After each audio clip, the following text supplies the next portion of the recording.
បាទសូមជម្រាបសួរបងប្អូនអរគ្នាបាទថ្ងៃនេះគឺខ្ញុំមកនិយាយអំពីបញ្ហាដែល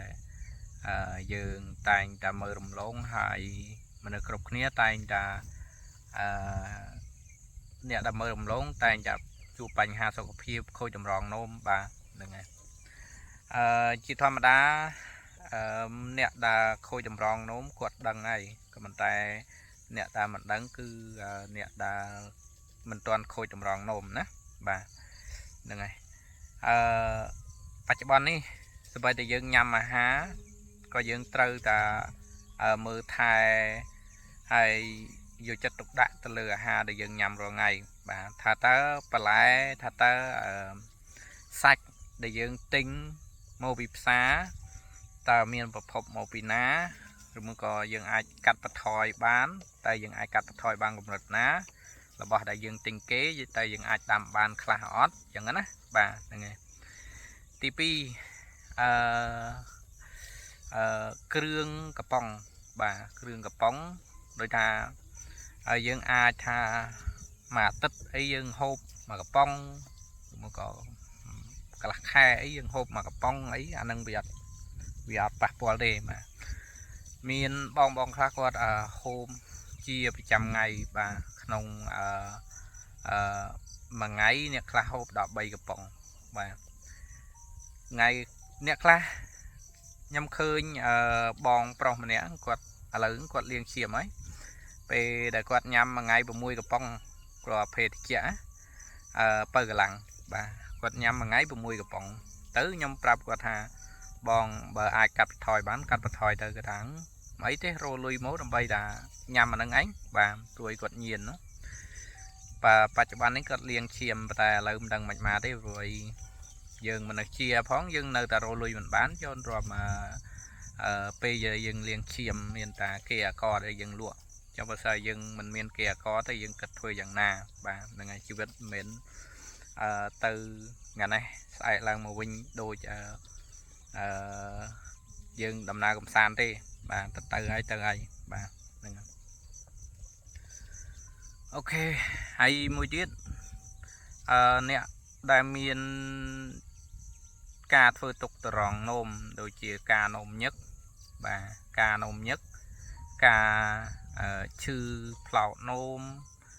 ការលាកញឹកញាប់ពេលខ្លះទៅពេទ្យមិនទាន់បានប្រមាណផងអាលាកទៀតពេលខ្លះទៅពេទ្យមិនទាន់បានប្រមាណផងអាលាកទៀតបាទហ្នឹងហើយអ្នកខ្លះនោមញឹកអត់ដឹងមូលហេតុបាទទៅពេទ្យហើយក៏យើងអត់ដឹងមូលហេតុអ្នកខ្លះទៅគេថាកម្រិតទី1កម្រិតទី2តម្រងនោមយើងទៅតម្រងនោមរបស់យើងវាធ្វើការអញ្ចឹងការខូចតម្រងនោមនឹងវាមិនងាយនឹងខូចទេលុះត្រាតើយើងបដ ாய் ខ្លាំងជាពិសេសថ្នាំពេទ្យហើយនឹងថ្នាំបុរាណខ្មែរ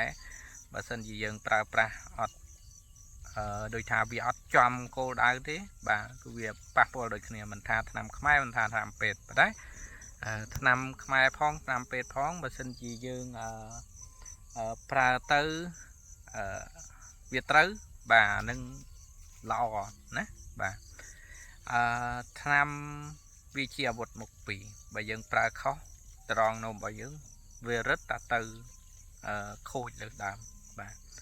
ហើយបើយើងកំពុងតែនោមបែកពពុះនោមញឹកនោមមកឆ្អេះញ៉ាំទៅតែយើងមានបញ្ហាតម្រងនោមអីវាតែងតែមានបញ្ហានោមញឹកនោមឆ្អេះនោមបែកពពុះបាទយើងកុំទាន់អាលភ័យបាទយើងរកមូលហេតុសិនយើងរកមូលហេតុថាតើយើងនោមញឹកដោយសារអីទី1នោមញឹកដោយសារយើងភ័យខ្លាចញ៉ាំទឹកអត់បានគ្រប់លីត្របាទអញ្ចឹងហើយយើងងាកញ៉ាំទៅអានឹងវាធ្វើឲ្យយើងនោមញឹកបាទទី2យើងអាលាកផ្លោកនោមឬមកក៏យើង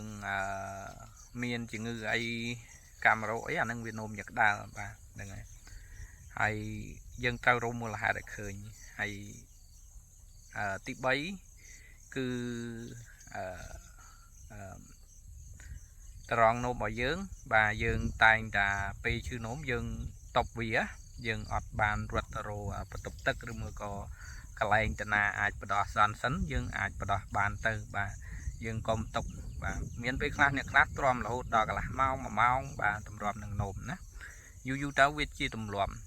ទៅអាទឹកនោមដែលវានៅក្នុងផ្លោកនោមហ្នឹងវាបុកចូលមកក្នុងកាលៀនរបស់យើងវិញបាទវាធ្វើឲ្យស្ទះកាលៀននឹងយូរទៅ